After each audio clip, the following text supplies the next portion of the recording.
नमस्कार, माझ्या यूट्यूब चॅनलमध्ये तुमचे खूप खूप स्वागत आहे. आज आपण अतिशय सोप्या पद्धतीने डांगराची चविष्ट भाजी बनवणार आहोत. त्यासाठी अर्धा पळी तेल पॅनमध्ये घालूयात. तेल चांगलं तापल्यानंतर त्यामध्ये थोडेसे मोहरी घालूया.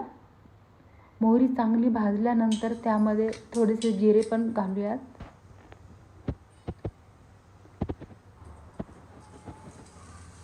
जिरे भाजल्याच्या नंतर आपण त्यामध्ये कढीपत्ता घालूयात.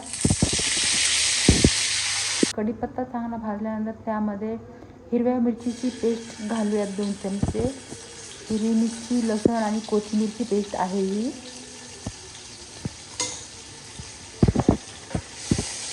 व्यवस्थित चांगलं भाजून घेऊया त्या पेस्टचा कच्चेपणा जाईपर्यंत.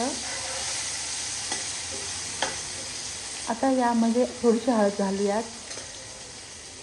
हळद घालून व्यवस्थित मिक्स करून घेऊयात.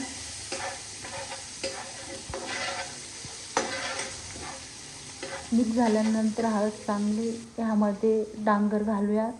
हे डांगर स्वच्छ धुवून बारीक कापून घेतलेलं आहे. तर हे 250 ग्रॅम डांगर वापरलेले आहे आपण इथे. व्यवस्थित मिक्स करून घेऊयात. या पद्धतीने भाजी जर बनवली तर अतिशय चविष्ट भाजी होते. एकदा नक्की करून बघा या पद्धतीने भाजी. आता तुमच्या चवीनुसार तुम्ही मीठ टाकू शकता. मी इथे मीठ टाकलेलं आहे. व्यवस्थित मिक्स करून घेऊयात. ही भाजी शिजण्याची फार असा वेळ लागत नाही. अगदी कमी वेळात तयार होणारी भाजी आहे ही. आता ही भाजी फक्त 5 मिनिटांसाठी वाफवून घेऊयात. तर इथे ही भाजी पूर्णपणे तयार झालेली आहे शिजून.